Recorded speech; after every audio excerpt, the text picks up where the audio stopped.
Cheesy red velvet cake చేయడానికి మనకి red velvet sponge, ఇంకా క్రీమ్ చీజ్ ఫ్రాస్టింగ్, ఇంకా షుగర్ సిరప్, ఇంకా మధ్యలో వచ్చేసి ఫిల్లింగ్స్ ఇవన్నీ అవసరం అవుతాయి. ఇవన్నీ కూడా ప్రీవియస్ క్లాసెస్‌లో చెప్పున్నాను.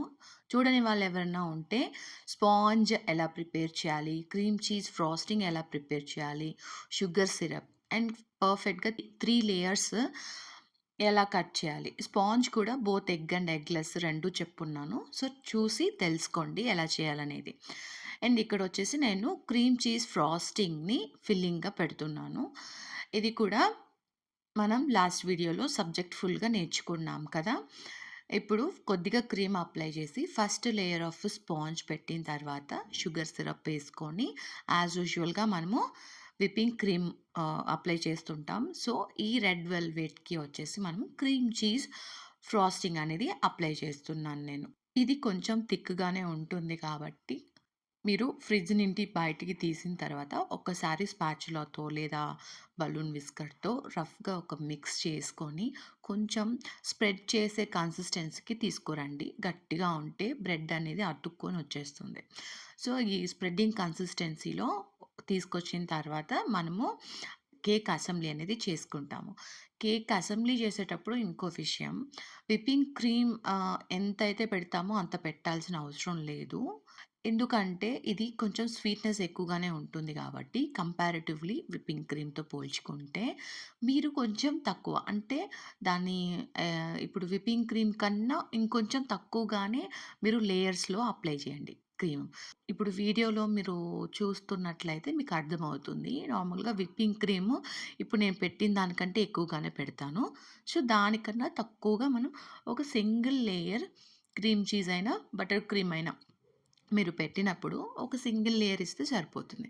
ఇంకా నేను ఫిల్లింగ్స్‌కి ఇక్కడ కట్ చేసి పెట్టుకున్న చిన్న చిన్న జీడిపప్పు, ద్రాక్ష, ఇంకా వైట్ చాకో చిప్స్ ఇవన్నీ కూడా ముందుగా రెడీ చేసి పెట్టుకున్నాను బౌల్‌లో. సో, దాన్ని ఫిల్లింగ్స్ వేసుకొని మిల్క్ మేడ్ లేదా కండెన్స్ మిల్క్ ఏదైనా కూడా మనం ఇలా స్ప్రెడ్ చేసుకోవచ్చు. తర్వాత సెకండ్ లేయర్ పెడతాము. సెకండ్ లేయర్ పెట్టిన తర్వాత sugar syrup and then cream cream cheese frosting అనేది అప్లై చేసుకుంటాం. సేమ్ అదే విధంగా ఒక సింగిల్ లేయర్. నెక్స్ట్ టాపింగ్స్, తర్వాత కండెన్స్ మిల్క్ ఏదైనా కూడా అప్లై చేసుకోవచ్చు. బేసిక్‌గా రెడ్ వెల్వెట్ కేక్ ఇలానే చేయాలి.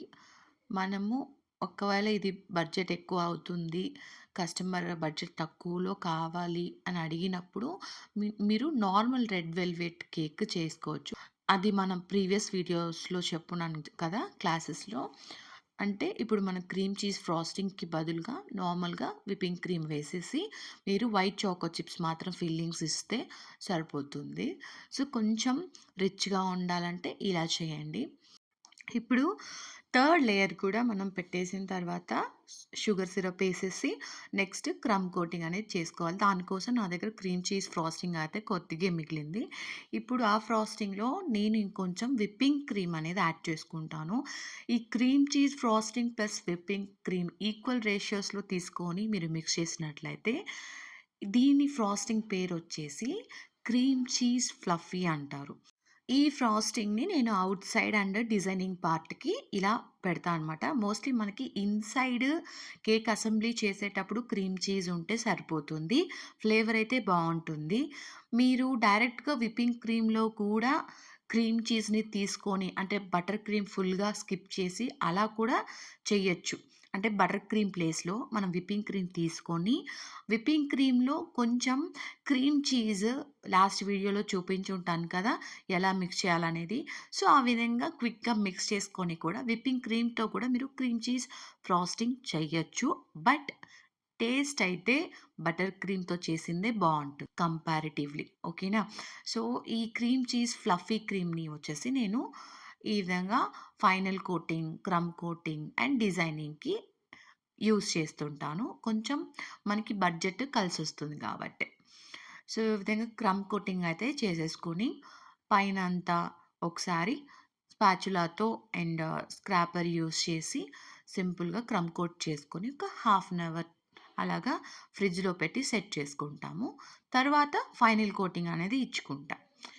అండ్ రెడ్ వెల్వెట్ స్పాంజెస్ మన క్లాస్‌లో ఇచ్చిన 2 రెసిపీస్ కూడా మంచివే. చాలా బాగా అవుట్‌పుట్ ఒస్తుంది. టేస్ట్ కూడా.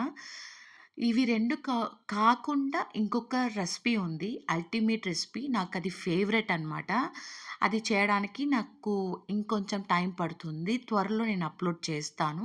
మీకు కావాలి అనుకుంటే డెఫినెట్‌లీ కామెంట్ చేయండి. ఎంతమందికి కావాలి అనేది.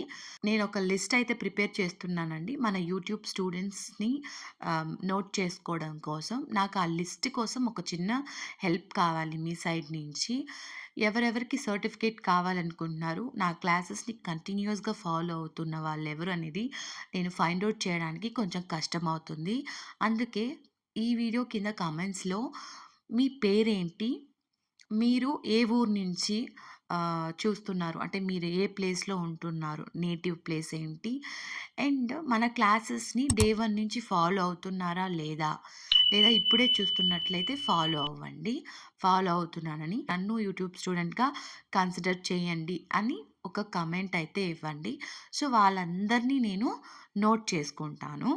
సో దట్ మనం సర్టిఫికేట్ ఇచ్చేటప్పుడు నేను ప్రతి వీడియోలో మీరు ఫాలో అవుతున్నారా లేదా? మీరు కామెంట్ ఇచ్చారా లేదా?